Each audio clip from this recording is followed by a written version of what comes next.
오늘 본문을 기록한 이 다윗은요, 지금 뭔지는 잘 모르지만 굉장한 어떤 어려움에 직면해 있는 상황이에요. 아주 두려움이 많은 그런 상황입니다. 그 내용이 1절부터 3절까지 쭉 나오는데 한번 읽어드리겠습니다. 여호와는 나의 빛이요 나의 구원이시니 내가 누구를 두려워하리요? 여호와는 내 생명의 능력이시니 내가 누구를 무서워하리요? 악인들이 내 살을 먹으려고 내게로 왔으나 나의 대적들 나의 원수들인 그들은 실족하여 넘어졌도다. 3절은 더 심각합니다. 군대가 나를 대적하여 진칠지라도 내 마음이 두렵지 아니하며 전쟁이 일어나 나를 치려할지라도 나는 여전히 태어나리로다. 아니, 지금 뭔가 굉장히 심각한 그런 상황에 직면해 있는데요, 어떤 설명을 보니까 지금 이 본문의 배경은 다윗이 아들 압살롬이 반란을 일으킨 상황, 그 상황에서 쓴 시다, 이렇게 설명한 글을 제가 보았고요. 또 그런가 하면 또 다른 글에서 보니까 그게 아니고 지금 그 악한 사울 왕이 자기를 죽이려고 혈안이 되어 있는 그런 상황에서 두려움 속에서 쓴 시다, 그렇게 표현하는 글도 봤습니다. 뭐 어느 분석이 옳은지는 뭐 하나님만 아시겠지만, 한 가지 확실한 건 지금 다윗은 큰 고통의 상황에 직면해 있다는 것입니다. 여기 보면은 1절서부터 계속 이런 말을 합니다. 내가 누구를 두려워하리요? 또 내가 누구를 무서워하리요? 또 내 마음이 군대가 나를 대적하여 진칠지라도 내 마음이 두렵지 아니하며 또 전쟁이 일어나 나를 치려할지라도 나는 여전히 태어나리로다. 지금 계속 바울이 난 두렵지 않다, 나는 무섭지 않다, 막 이런 것들을 반복하는 그게 사실은 굉장히 두려운 상태를 말하고 있는 거 아닌가, 그런 생각이 드는 거죠. 예를 들어 어떤 분이 뭐 제주도로 한 일주일 휴가 받아 갔는데 막 너무 상쾌하게 잘 자고 커튼을 열면서 난 두렵지 않아, 난 하나도 안 무서워, 그런 말 하는 분 없잖아요. 그건 그냥 평안의 상태니까. 그렇지 않습니다. 지금 다윗은 굉장히 두려움이 엄습하는 그런 상황에서 안간힘을 쓰고 있는 거거든요.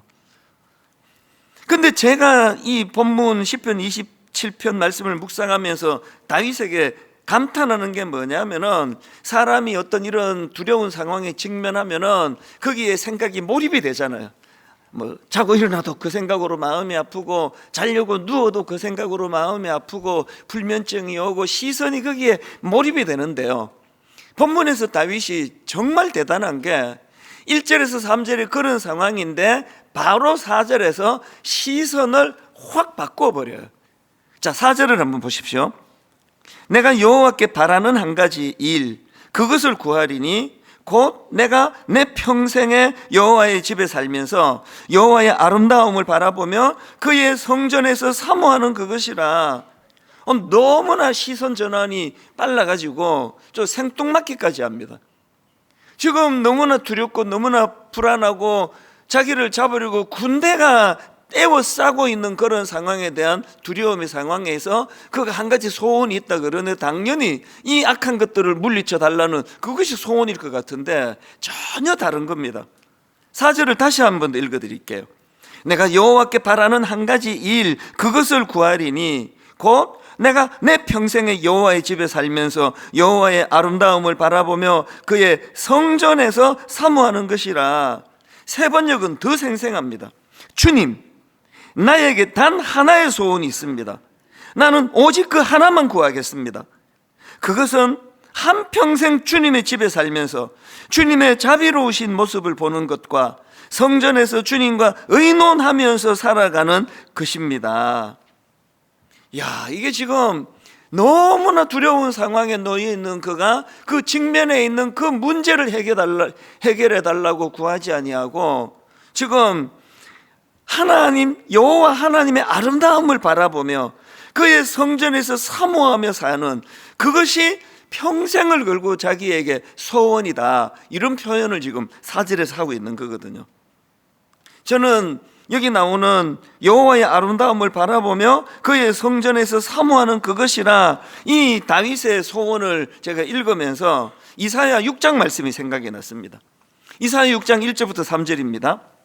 우시야 왕이 죽던 해에 내가 본즉 주께서 높이 들린 보좌에 앉으셨는데 그의 옷자락은 성전에 가득하였고 스랍들이 모시고 섰는데 각기 6날개가 있어 그 둘로는 자기의 얼굴을 가리었고 그 둘로는 자기의 발을 가리었고 그 둘로는 날며 서로 불러 이르되 거룩하다 거룩하다 거룩하다 만군의 여호와여 그의 영광이 온 땅에 충만하도다 하더라.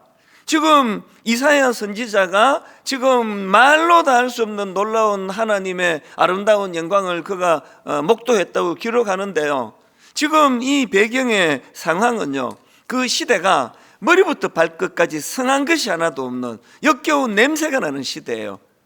그 악한 그 시대 속에서 지금 선지자 이사야는 거기서 지금 여호와의 아름다움을 바라보는 거 아닙니까? 여호와의 아름다움, 서로 불러 이르되 거룩하다 거룩하다 거룩하다 만군의 여호와여 그의 영광이 온 땅에 충만하도다 하더라. 오늘 이 시대를 살아가는 저와 여러분도 마찬가지 아닙니까?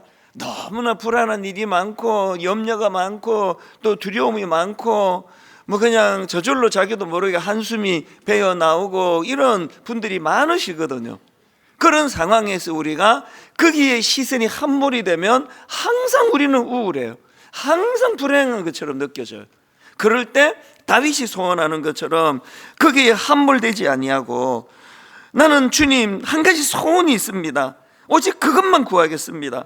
한평생 주님의 집에 살면서 여호와의 아름다움을 바라보며 그의 성전에서 사모하는 이것을 제가 구하겠습니다. 이게 굉장히 깊은 내공을 가져다 준, 내공이 있는 사람들이 할 수 있는 고백이라는 거 아닙니까? 저는 이런 다윗이 참 부러운데요, 근데 여러분 이건 나도 저렇게 살아야지 그러다고 되는 게 아니에요. 훈련이 필요해요. 그래서 제가 오늘 여러분들에게 당부하고 싶은 건 이제 우리도 이 내공을 이제 쌓아가자고요.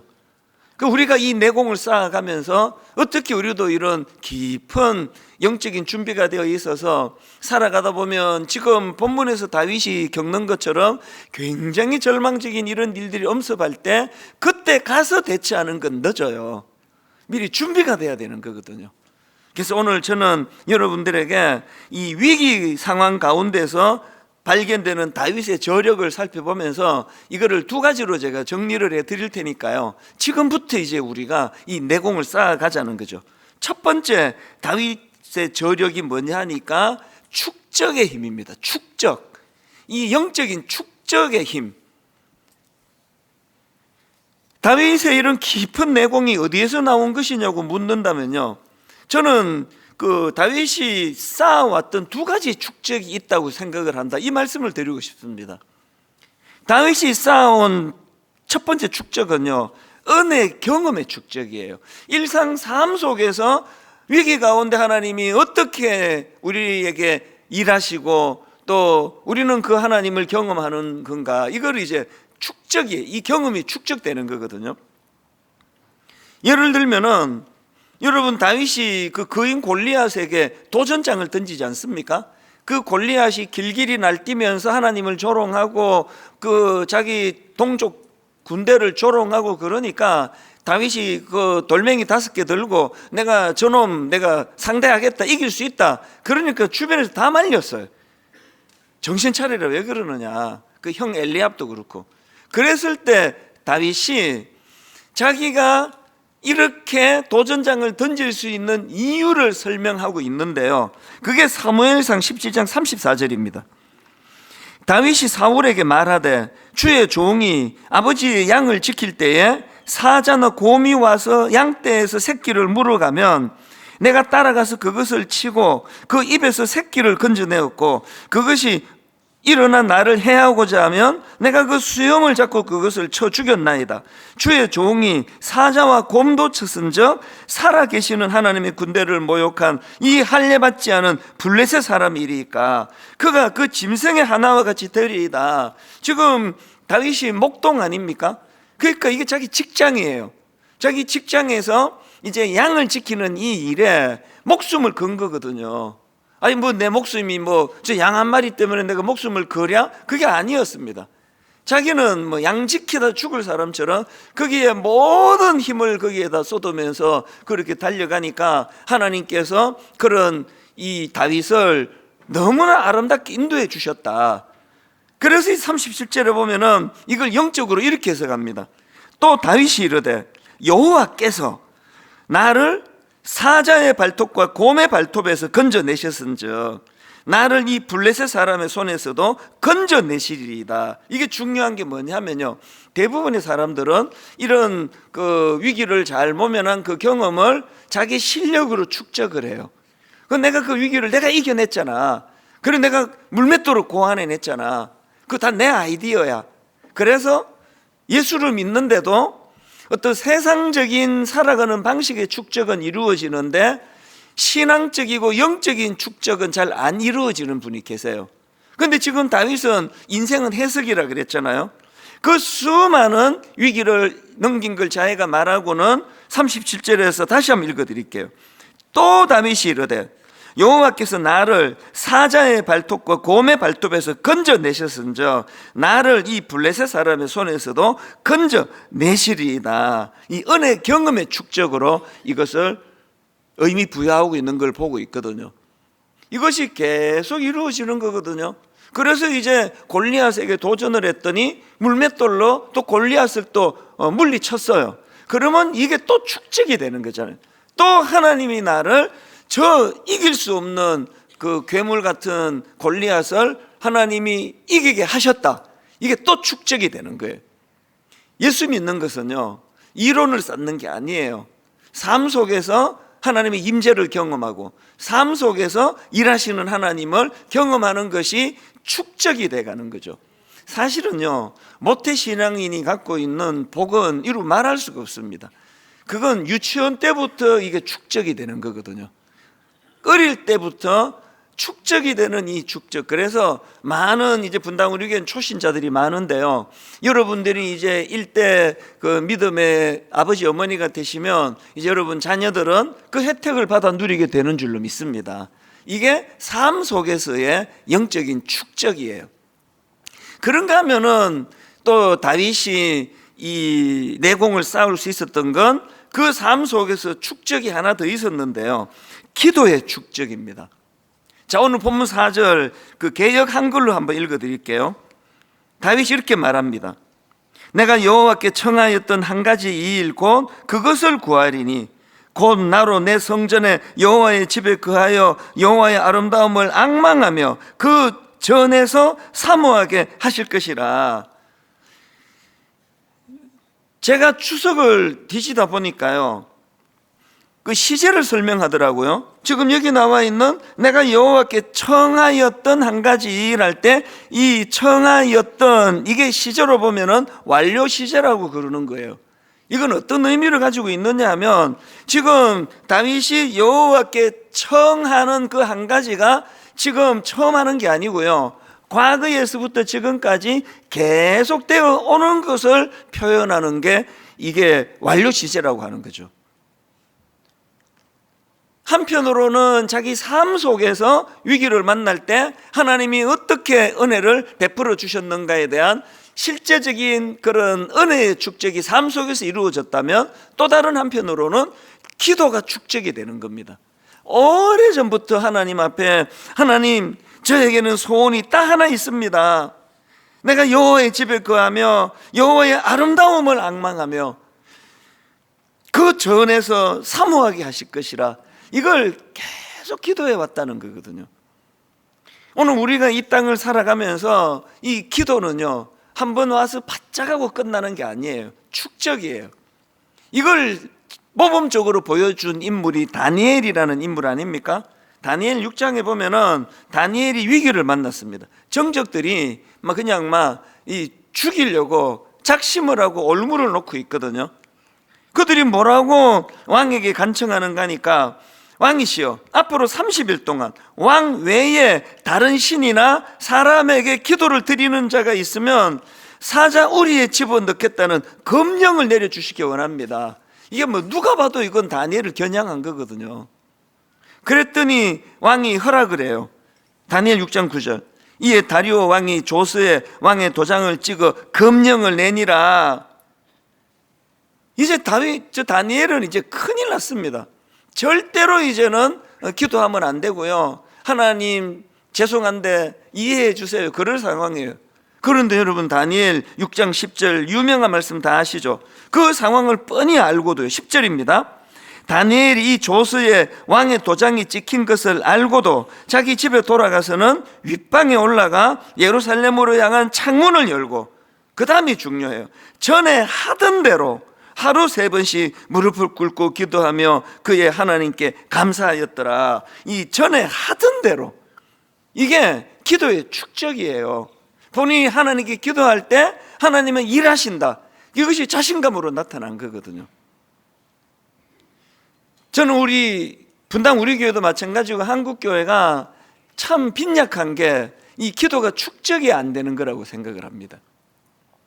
제가 제일 재밌기도 하고 또 씁쓸하기도 하고 한 게요, 수능 시험이 끝난 다음 날 새벽 기도회예요. 2학기가 되면서 기도하는 주의 자녀들이 점점 많아지다가 딱 수능 시험이 끝나면 그날로 끝. 그 채점할 때까지는 기도해야 되는 거 아닙니까? 이렇게 해가지고는 기도의 내공이 쌓이지를 않아요. 지금 다니엘이 전에 하던 대로, 그래서 창문을 열어 제치고, 이거는 그 정적들에 대한 도전장이거든요. 다윗이 마치 다윗이 골리앗에게 도전장을 던지듯이 다니엘도 도전장을 던졌습니다. 왜? 이게 축적이에요.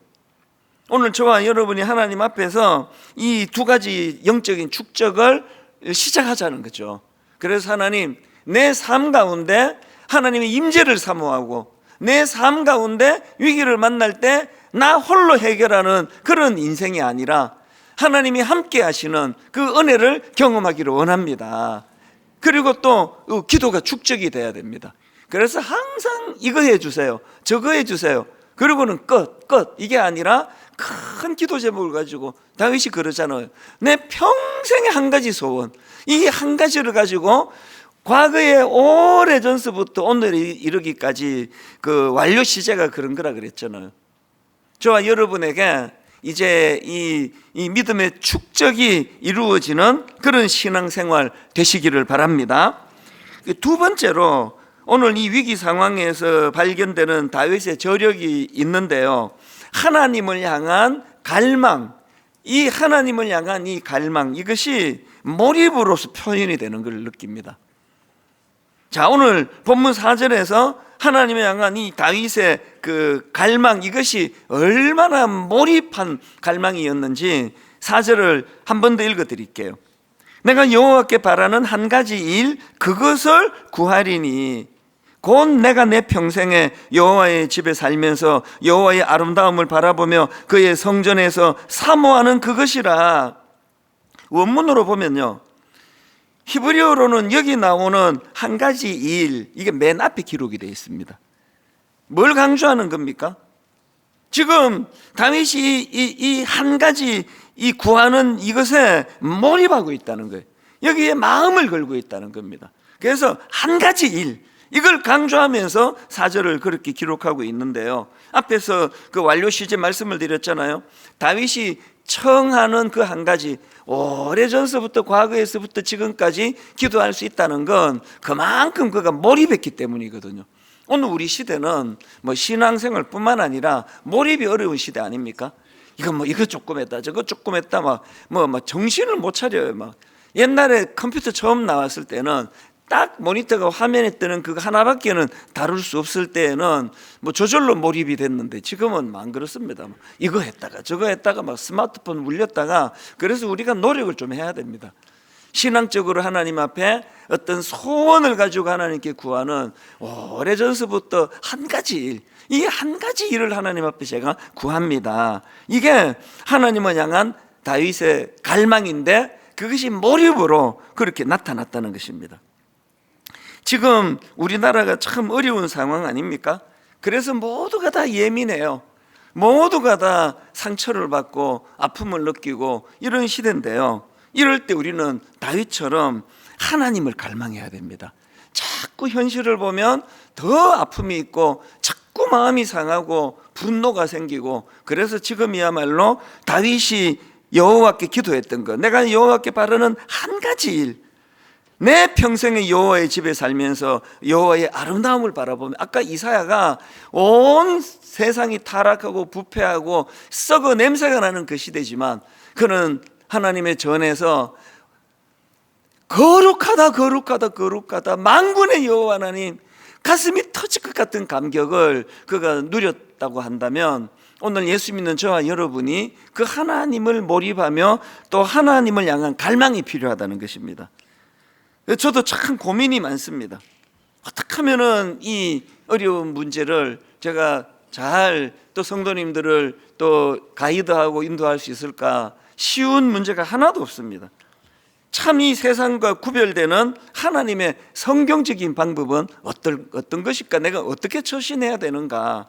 여러 개가 있지만요, 그 중에 하나는 우리 모두가 이 시간 기억해야 될 건 지금이야말로 주님이 말씀하시는 하나됨의 문제, 여기에 우리가 마음을 써야 됩니다. 여러분, 에베소서 2장 14절 세 번역입니다. 그리스도는 우리의 평화이십니다. 그리스도께서는 유대 사람과 이방 사람이 양쪽으로 갈려져 있는 것을 하나로 만드신 분이십니다. 그분은 유대 사람과 이방 사람 사이를 가르는 담을 자기 몸으로 허무셔서 원수된 것을 없애시고 여러 가지 조문으로 된 계명의 율법을 폐하셨습니다. 그분은 이 둘을 자기 안에서 하나의 새 사람으로 만들어서 평화를 이루시고 원수된 것을 십자가로 소멸하시고 이 둘을 한 몸으로 만드셔서 하나님과 화해시키셨습니다. 여러분, 우리나라 상황 아시잖아요. 지금이야말로 주님 외에는 누구도 할 수 없는, 주님이 막힌 담을 허물어 주시기를 원합니다. 우리 모두가 다 이 문제를 놓고 기도해야 될 때라고 생각하고요, 또 그런가 하면은 참 어려운 상황에 빠진 이런 현실 속에서 하나님이 기뻐하시는 성경적인 대안은 무엇인가? 하나님은 어떤 방식을 더 기뻐하실까? 참 답이 쉽지 않습니다. 그래서 우리 모두가 꼭 마음에 품고 기억해야 될 성경 말씀 하나를 제가 드리고 싶은데요, 그 변화산 사건을 기록한 마태복음 17장입니다. 자, 1절부터 내용을 한번 보십시오. 엿새 후에 예수께서 베드로와 야고보와 그 형제 요한을 데리시고 따로 높은 산에 올라가셨더니 그들 앞에서 변형되사 그 얼굴이 해같이 빛나며 옷이 빛과 같이 희어졌더라. 그때에 모세와 엘리야가 예수와 더불어 말하는 것이 그들에게 보이거늘 베드로가 예수께 여쭈어 이르되 주여, 우리가 여기 있는 것이 좋사오니 만일 주께서 원하시면 내가 여기서 초막셋을 짓되 하나는 주님을 위하여, 하나는 모세를 위하여, 하나는 엘리야를 위하여 하리이다. 말할 때에 호련히 빛난 구름이 그들을 덮으며 구름 속에서 소리가 나서 이르되 이는 내 사랑하는 아들이요 내 기뻐하는 자라. 너희는 그의 말을 들으라 하시는지라. 제자들이 듣고 엎드려 심히 두려워하니, 그 다음 7절 8절을 절대로 놓치시면 안 됩니다. 예수께서 나와 그들에게 손을 대시며 이르시되 일어나라, 두려워하지 말라 하시니 제자들이 눈을 들고 보매 오직 예수 외에는 아무도 보이지 아니하더라. 오직 예수 외에는 아무도 보이지 아니하더라. 수많은 사람들이 마음이 수만 갈래로 지금 갈라져 있고 모두가 상처를 받고, 교회 와서도 대화 조금 잘못하면은 상처를 주고 상처를 받을 수밖에 없는 이런 현실 속에서 우리 모두가 기억해야 되는 거, 오직 예수 외에는 아무도 보이지 아니하더라. 여러분, 지금이야말로 예수 그리스도 그분의 이름이 드러나야 할 때인 줄로 믿습니다. 우리 모두가 다 이 마음을 여기다 담으셔야 돼요. 그래서 항상 우리는 그리스도 안에서 오직 예수 외에는 아무도 보이지 아니하더라. 그래서 이 캄캄한 어려운 상황 속에 있던 다윗이 그가 자기 스스로 어떤 문제를 해결하려고 애를 쓰는 것이 아니라 한 가지 소원, 내게 한 가지 소원이 있습니다. 하나님, 내가 평생을 걸고 오랫동안 기도해왔던 그 한 가지, 여호와께 바라는 한 가지 일 그것을 구하리니 곧 내가 내 평생에 여호와의 집에 살면서 여호와의 아름다움을 바라보며 그의 성전에서 사모하는 그것이라.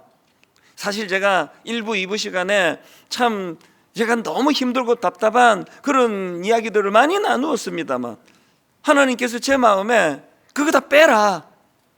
니만 답답하냐? 그거 다 빼라. 그래서 다 뺐어요. 여러분이 좋은 건 설교가 좀 짧아졌습니다. 제가 갖고 있는 생각, 제가 갖고 있는 어떤 억울한 마음, 제가 갖고 있는 어떤 대안, 이 모든 걸 다 내려놓고 오직 예수 외에는 아무도 보이지 아니하더라. 더 하나님께 무릎 꿇고 이 교회의 저의 연약함을 돌아보고 맨날 억울하다 이런 소리 하는 것은 그건 초보 때 일이라면 이제 저도 이제 나이로 봐서 그 81살 된 그 할머니까지는 아니라도 이 내공이 쌓여져야 될 때라는 생각을 하는 거거든요.